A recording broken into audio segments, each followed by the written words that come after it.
o versículo de número 3.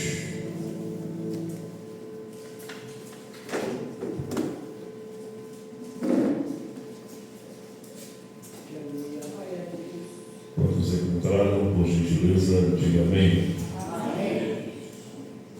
Na verdade, já os fundamentos se transtornam.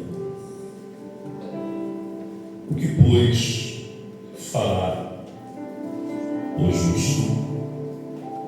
Na verdade, já os fundamentos se transtornam. O que, pois, fará o justo? Diga comigo, Espírito Santo, continue falando comigo. Feche a sua Bíblia, retome o seu assento e de maneira muito atenciosa e reverente, incline os seus ouvidos para a exposição da palavra do Senhor. Na verdade, já os fundamentos se transtornam, que, pois, fará o justo. Nós temos aqui uma denúncia e pós-denúncia uma pergunta. E o salmista faz a denúncia e olha que é uma denúncia grave por demais. E a denúncia é: os fundamentos se transtornam. O que o salmista está dizendo? Nas entrelinhas, ele está denunciando que valores estão sendo invertidos ou, no mínimo, substituídos. Diante dessa situação grave, alarmante, surge uma interrogativa. Sendo assim, já que os fundamentos se transformam, que os valores são invertidos e substituídos, no meio desse fogo cruzado, desta situação catastrófica, o que o justo fará? Qual o posicionamento de alguém que não concorda ao ver os fundamentos sendo transtornados? É interessante, tanto a denúncia quanto a interrogativa. Valendo a pena ressaltar que esse salmo foi escrito há muitos e muitos e muitos anos atrás. Todavia, vale a pena lhe informar que isso, em nossos dias, se repete. É bem verdade que não se trata apenas do contexto cultural, político, social, como também se trata do contexto religioso, espiritual, sistemático. sistemática, ou seja, no contexto da igreja. Já faz muito tempo que, de forma decadente, os fundamentos vêm sendo transformados, invertidos, substituídos.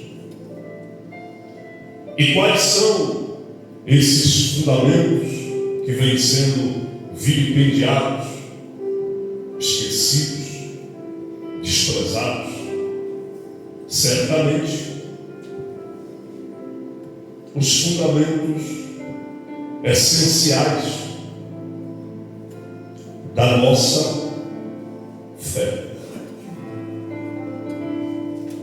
Há um declínio, um abandono dos valores bíblicos cristãos.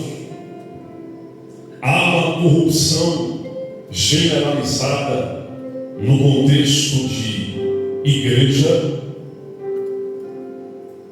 E diante dessa situação tão alarmante, o justo, que é alguém que visualiza a verdade, que vê o que está acontecendo de forma tão sequente e prejudicial à saúde da igreja, qual será ou qual deve ser o seu posicionamento?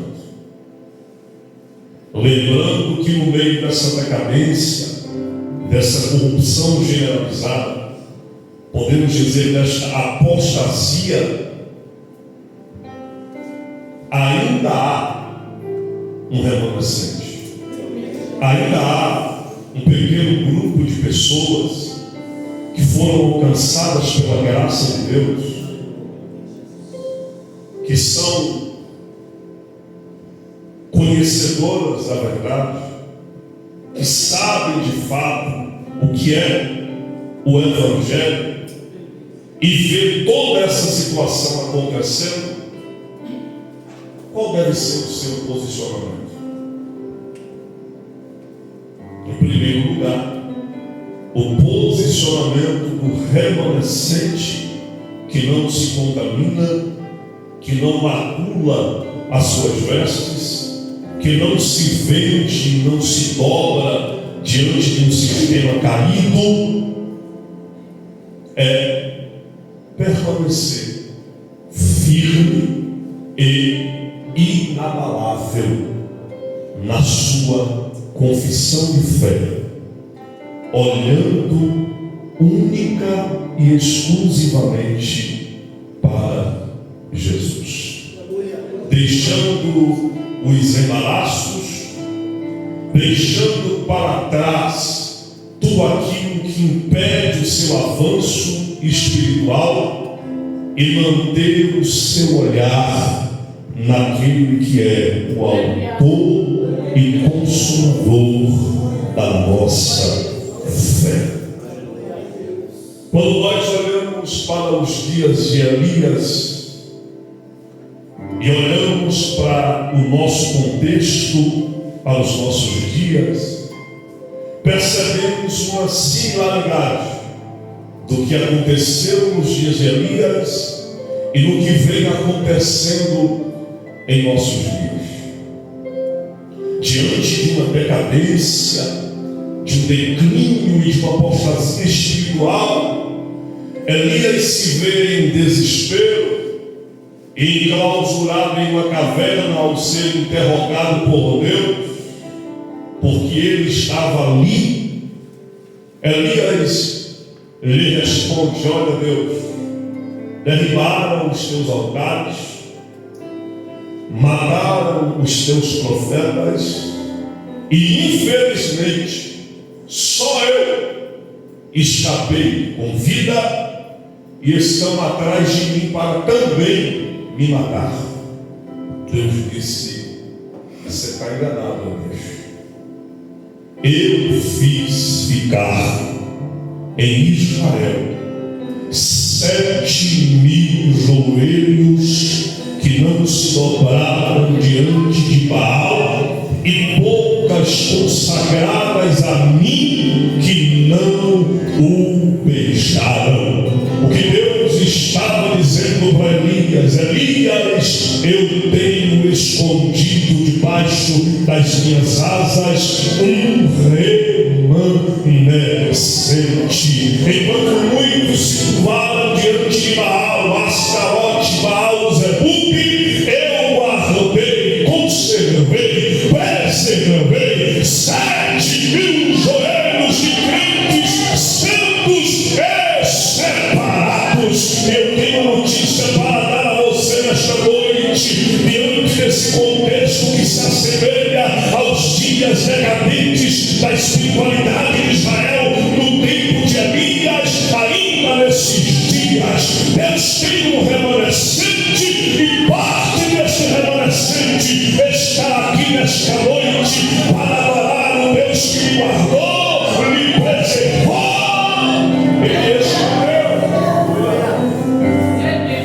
Mas a verdade está nua e patente diante dos nossos olhos.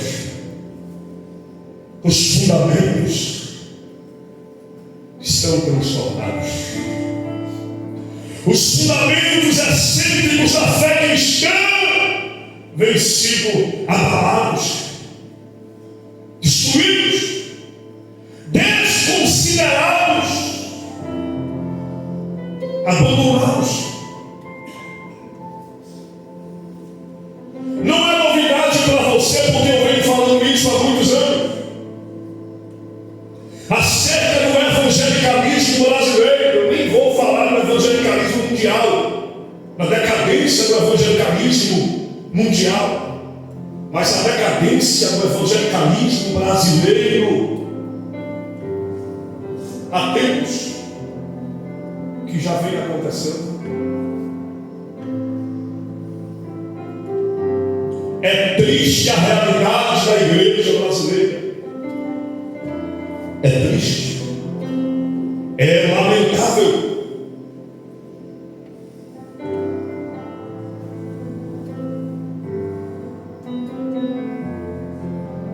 Os fundamentos essenciais da nossa fé, que Jesus tanto prezou por eles, que a igreja primitiva, mesmo diante de ameaças e mortes, os manteve guardados, intactos, e por eles zelavam, mesmo que isso lhes custasse a vida.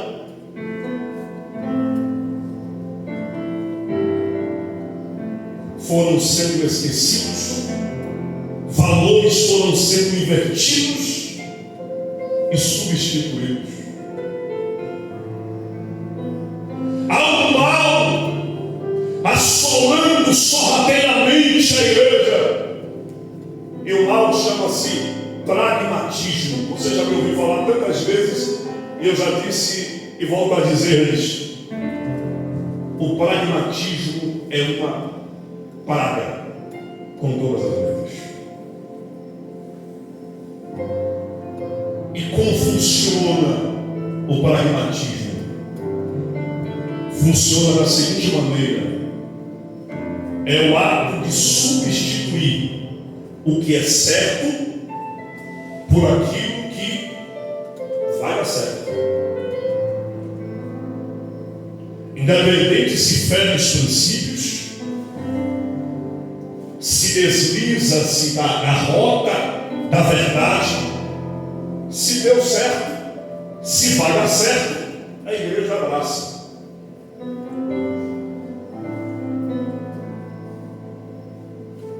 Os profetas lutaram contra isso. Os apóstolos, em especial Pedro e Paulo, lutaram contra isso. Os pais da igreja, os pré e os reformadores lutaram contra isso. Martinho Lutero é um exemplo claro da sua luta engenhosa e árdua para preservar os valores que já nos seus dias estavam sendo invertidos e substituídos. Mas a decadência da igreja brasileira é tão grande que eu tenho uma verdade para lhe dizer. Eu acho que sem Martinho Lutero não resolveria o nosso problema.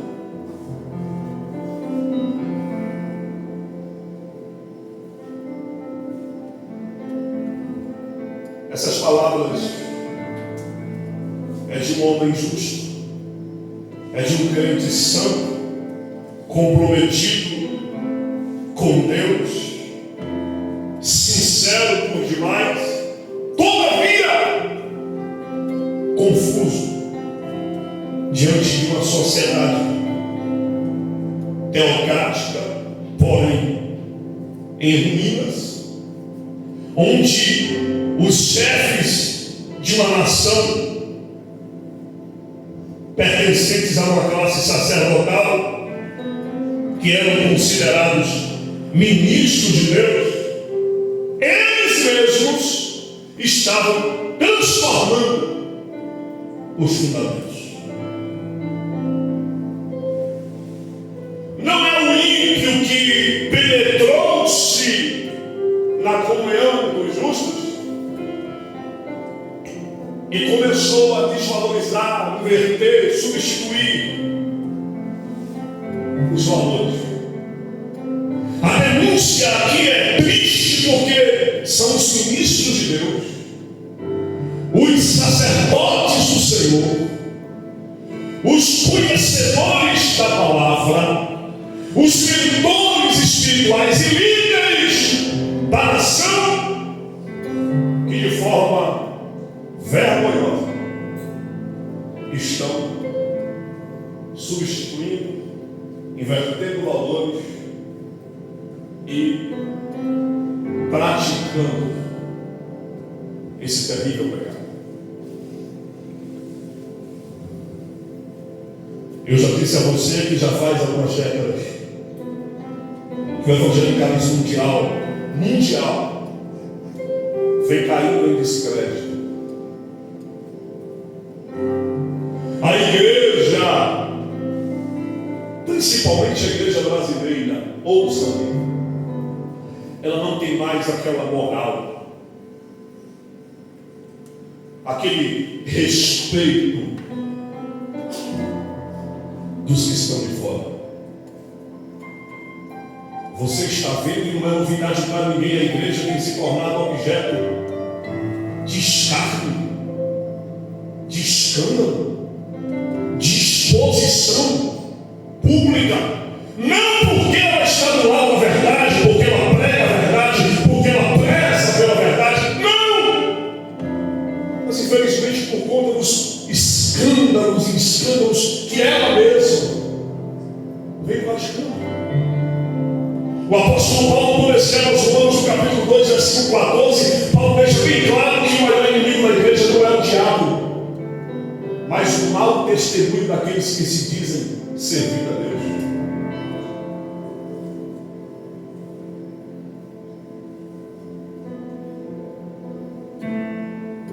Para corroborar a fala do salmista, no Salmos 11, versículo 3, Salomão, no capítulo 22, versículo 28 de Provérbios, Salomão disse: não removas os limites antigos que teus pais fixaram. O profeta Oséias, anos depois, no capítulo 5 do livro que leva o seu nome, no versículo de número 10, Oséias disse: os príncipes de Judá são como os que removem os marcos, todavia derramarei sobre eles, pois o meu furor como água. Você percebe que a profecia de Oséias é uma profecia de sentença para os sacerdotes, príncipes e líderes espirituais da nação? Porque são eles os culpados, são eles os pivôs do declínio espiritual daquela nação. Então Deus está dizendo: eu vou derramar sobre eles o meu furor. A minha ira será despejada sobre eles. Por quê? Porque eles removem os marcos. Eles removem os limites antigos. Eles invertem e substituem os valores. Essa é a nossa realidade.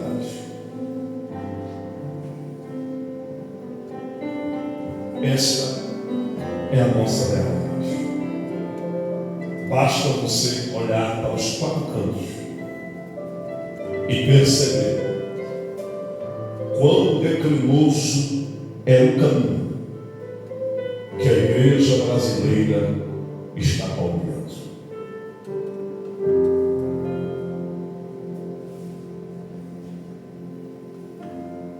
Como eu costumo dizer, mais uma vez a mensagem dessa noite ela é de cunho exortativo, mas também preventivo. Valendo a pena lembrar que a mensagem não só servirá para essa pequena comunidade, mas muitos que me ouvem, que me ouvirão, serão alertados, também exortados por essa mensagem, proferida por um simples pregador, todavia recheada de verdades. O apóstolo Paulo disse: nada posso contra a verdade, senão pela verdade. E o que a igreja brasileira precisa são de homens que se posicionem ao lado da verdade, que sejam como Paulo, defensores do Evangelho, que exponha os falsos mestres, os falsos ensinadores, os falsos profetas, porque fazendo assim a igreja terá os seus olhos abertos e andará com prudência diante do caminho que lhe foi proposto. Diga comigo: a igreja jamais pode remover os marcos antigos. E vale a pena ressaltar que eu não estou aqui falando de doutrinas de homens. Eu não estou falando aqui de costumes de placa A ou de placa B. O que eu quero deixar bem claro nessa reflexão desta noite é que os marcos antigos, os fundamentos essenciais da fé cristã, eles estão todos pautados no Evangelho, nas mensagens de Jesus e nas mensagens dos apóstolos. Eu não vim aqui nesta noite defender uma placa, eu não vim aqui nesta noite defender doutrina de homens, nem tampouco costumes e tradições. Eu vim aqui nesta noite pregar a palavra de Deus e dizer para esta igreja, para este pequeno rebanho: nós vamos continuar firmes, inabaláveis, nós não vamos remover os marcos, nós não vamos abandonar os limites da palavra, nós vamos continuar firmes e constantes, sempre abundantes na obra do Senhor e com a nossa fé pautada nas Escrituras e nos ensinamentos de Jesus. Simples assim. Removeram de tal forma os marcos, transformaram de tal forma os fundamentos, que até o culto congregacional como esse foi danificado, foi modificado. Olha, o que era para ser e o que teria que ser uma reunião espiritual, um encontro de homens e mulheres de Deus, cujo objetivo do culto é de glorificar o nome do Deus Todo-Poderoso, se tornou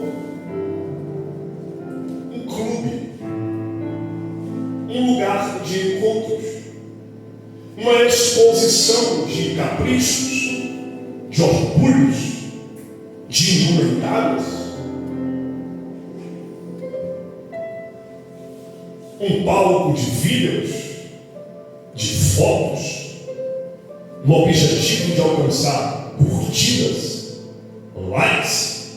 Percebe aqui não, mas percebe que em alguns lugares as pessoas estão apenas com o corpo dentro do prédio, no culto, mas elas estão preocupadas com quem está lhes visualizando. O culto foi alterado, danificado. O que era para ser um momento apaixonante, fervoroso, reverente, se tornou um momento qualquer, onde Deus não é glorificado nessas reuniões.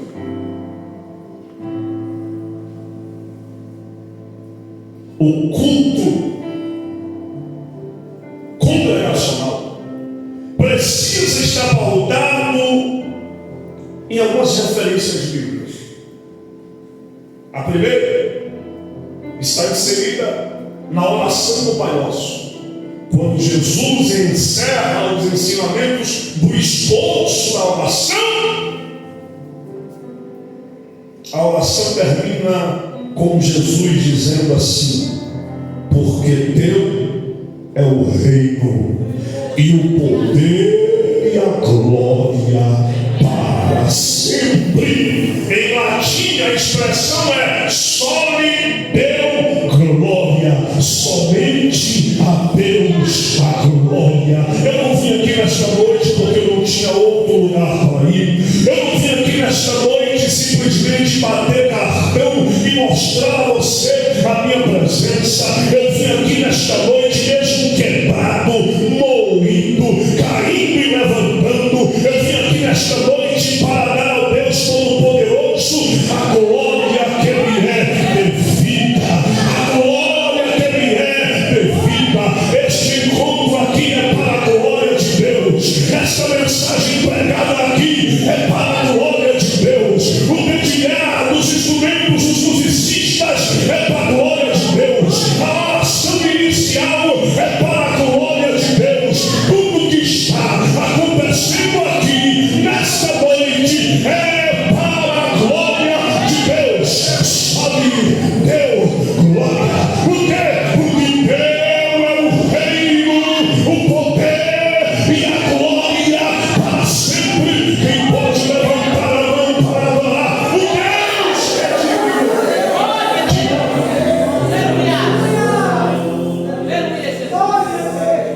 Não se pode remover este marco. O culto é para a glória de Deus. Na tentação do deserto, em Mateus capítulo 4, o diabo abre a Bíblia. O diabo também prega, e tem pregado muito ultimamente, diga-se de passagem. O diabo é um exímio teólogo que tem colocado outros teólogos no chinelo.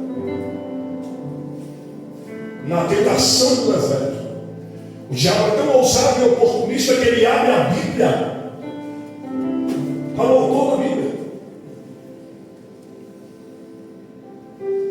E no final das propostas, das tentações, ele diz a Jesus: se você se curvar aqui agora e me adorar, eu te darei todos os reinos do mundo. Jesus olhou dentro dos olhos do tentador, em Mateus 4:10 ele disse: vai-te, Satanás, porque está escrito: somente ao Senhor teu Deus adorarás e só a Ele servirás. O culto é para Ele, a adoração é exclusiva dele. Se você concorda comigo, dê um brado de glória.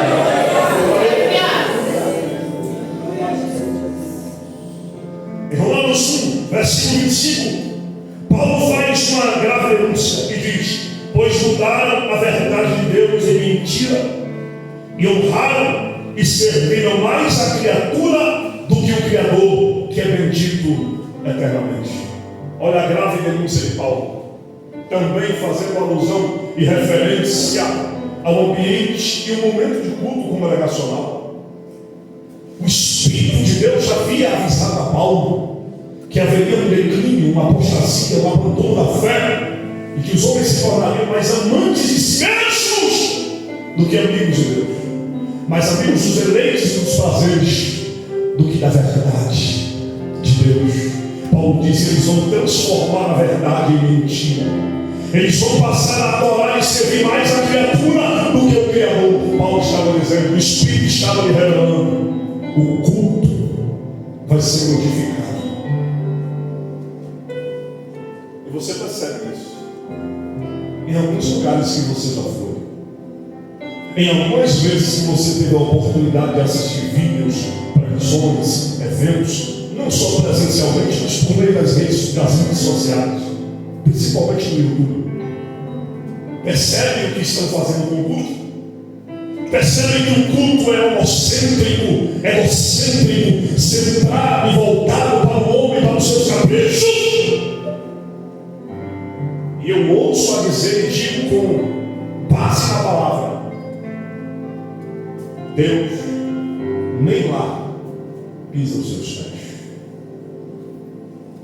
Deus está onde Ele é o centro. Jesus está onde Ele é convidado, e aqueles que o convidou honram o convite, glorificando a Ele, dando a Ele a glória que Ele é devida. Ele está aqui nesta noite porque Ele sabe que este povo que aqui está veio para adorá-lo, glorificá-lo, bendizê-lo, ser verdade, eu minuto de glória nessa noite.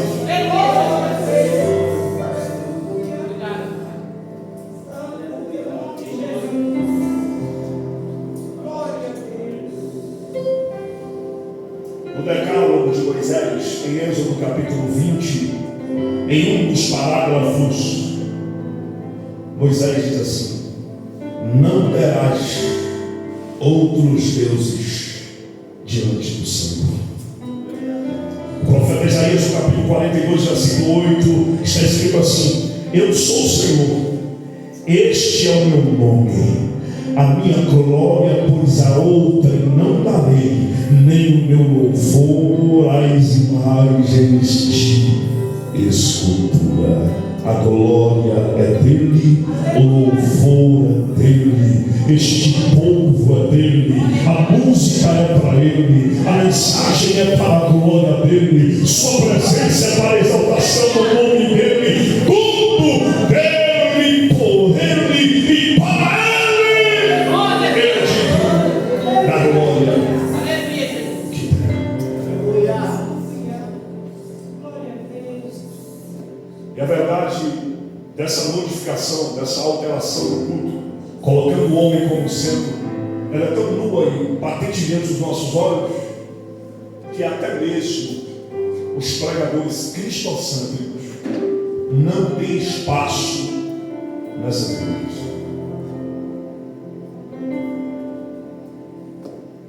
Não tem espaço. Vozes estão sendo caladas. Por quê? Porque não se vendem, porque não se corrompem, porque não se curvam diante desse sistema. Quando John Wesley apareceu no cenário dos seus dias e pregava veementemente mensagens evangelísticas cristocêntricas, portas foram se fechando, portas foram se fechando. Mas um dia John Wesley disse algo e ficou escrito para toda a história. Ele disse: o meu púlpito é o mundo. Ele passou a pregar em ruas, em praças, E Deus usou John Wesley como um grande evangelista nos seus dias. Estão removendo os marcos. Estão nos tornando os assentos da fé cristã. Quer ver uma outra verdade?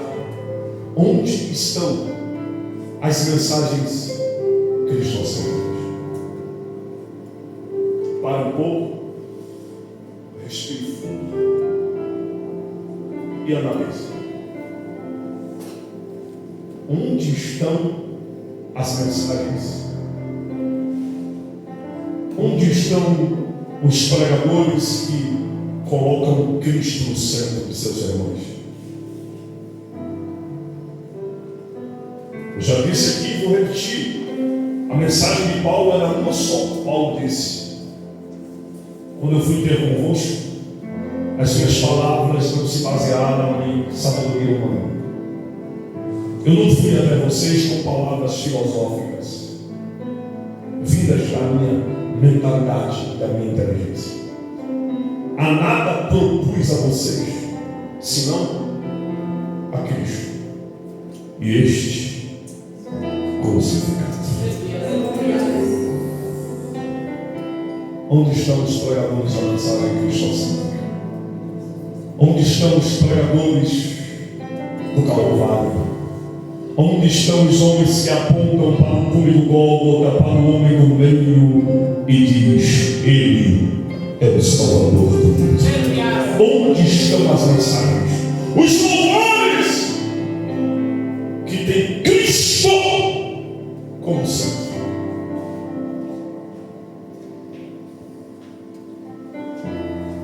O apóstolo Paulo em 1 Timóteo 2, versículo 5 disse: porque só há um mediador entre Deus e os homens, Jesus Cristo, o homem. Porque Deus amou o mundo de tal maneira que deu seu Filho unigênito, para que todo aquele que nele crê não pereça, mas tenha a vida eterna.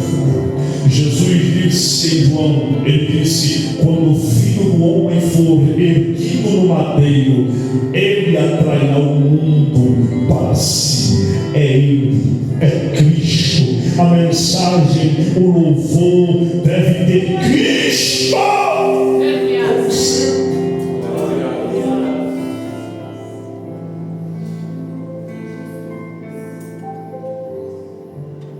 Estão removendo os marcos. Não estão dando a Deus a glória que lhe é devida. Não estão colocando ou centralizando o Cristo nos louvores e nas mensagens. Mas em terceiro lugar, onde está ou onde estão as mensagens pautadas, fervorosas e apaixonantes de Efésios 2 e 8? Por que não se fala sobre a graça? Por que quase ninguém prega sobre a graça?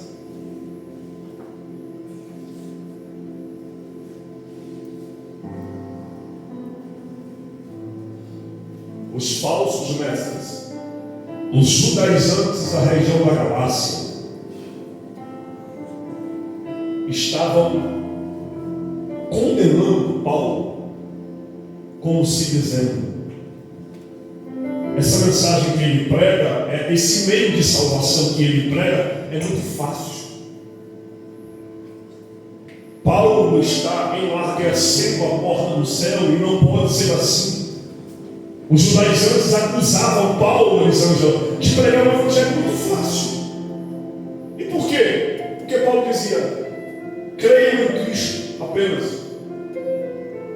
Vocês não precisam viver a lei, não precisam guardar o sábado, não precisam observar as festas de lua nova, muito menos se circuncidarem para serem salvos. Por quê? É pela graça. Os judaizantes acusavam Paulo de pregar um fascínio evangelho. Mas quando nós olhamos para a Bíblia, é assim mesmo que a salvação acontece. Não é pela lei, não é pelas obras, não é pelos preceitos, não é pelo esforço humano, é pela graça de Deus, o favor imerecido, o presente, a dádiva de Deus aos homens. Graça. E Paulo disse: a graça se manifestou, trazendo salvação a todos os homens. Pela graça sois salvos por meio da fé, e isso não vem de vós, é dom de Deus. Mas se é pela graça, já não é pelas obras, porque se fosse assim, a graça não seria graça.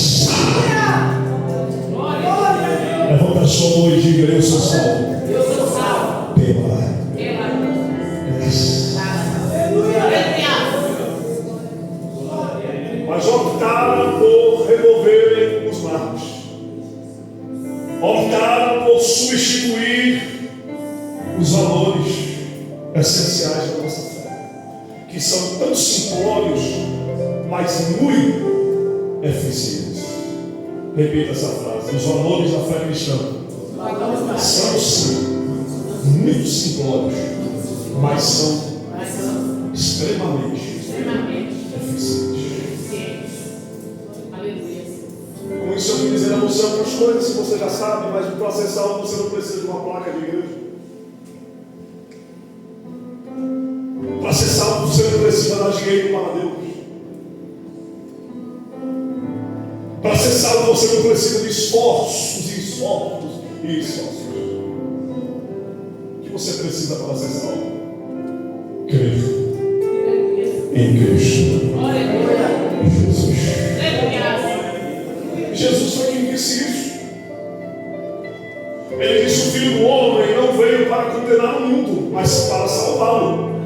Porém, a condenação é esta, porque não creram no nome do unigênito Filho de Deus.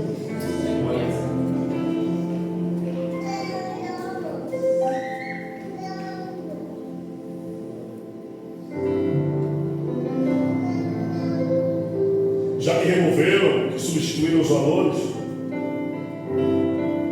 onde estão os pregadores da Bíblia? Onde estão os arautos da sola Escritura? Os mensageiros cujas mensagens são bíblicas. Eu não estou aqui falando do pregador que se prende tanto ao Antigo Testamento, e ao se prenderem ao Antigo Testamento e pregarem suas mensagens, esquecem-se de Cristo. Porque pregar o Velho Testamento, disse John Piper, e não apontar para Cristo, não pregou. Mas você percebe como as pessoas amam tanto o Antigo Testamento? Você percebe que se fala mais de Adão, de Abel, de Enoque, de Moisés, de Josué, de Abraão, de Davi, de Raabe, e etc. Quase não se fala em Jesus. Pregadores do Antigo Testamento, pseudos pregadores, que não conseguem encontrar Cristo nas páginas do Antigo Testamento, mas Ele está lá. É porque eles não conseguem enxergar.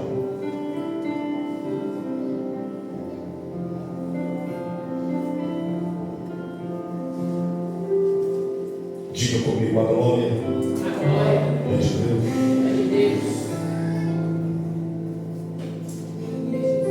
Diga: o centro de tudo é Cristo.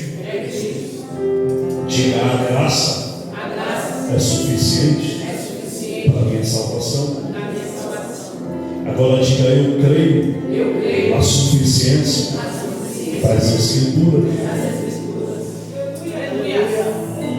Para encerrar, diga: eu vivo pela fé. Irmão, que eu não estou falando da fé que cura uma dorzinha de cabeça. Às vezes nem precisa exercer essa fé, a sua fé, para curar uma dor de cabeça. 35, 40 gotas de pirão cura. Doflex, um catafã. A fé da qual a Bíblia tanto menciona é a fé para a salvação. E o apóstolo Paulo disse aos Tessalonicenses: nem todos possuem esta fé. Mas você que está aqui nessa noite, esta fé lhe foi dada. Vou repetir: esta fé lhe foi dada. Portanto, preserve, como disse Judas, a fé que uma vez foi entregue aos santos. Perca tudo, mas não perca a sua fé. Porque a Bíblia diz: o justo viverá da fé. Se ele recuar, a minha alma não tem prazer nele. Olhe para quem está do seu lado e diga: independente de qualquer coisa, fique firme na fé.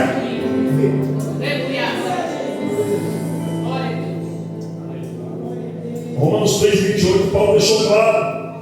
Paulo concluiu que o homem é justificado pela fé, sem as obras da lei. Romanos 3,28. E no que se diz respeito ao nosso relacionamento com Deus, é João 7,38. Só isso. Jesus disse: quem crê em mim, como dizem as Escrituras, do seu interior fluirão rios de águas. Preserve a sua fé, fique firme na sua fé, mas lembre, a sua fé tem que estar conectada sempre a Cristo e a sua palavra. No mundo e no contexto dos nossos dias, aonde estão transformando os fundamentos, desvalorizando-os, abandonando-os, desprezando os fundamentos essenciais da fé, nós vamos continuar firmes, dando a Deus a glória que Ele é devida,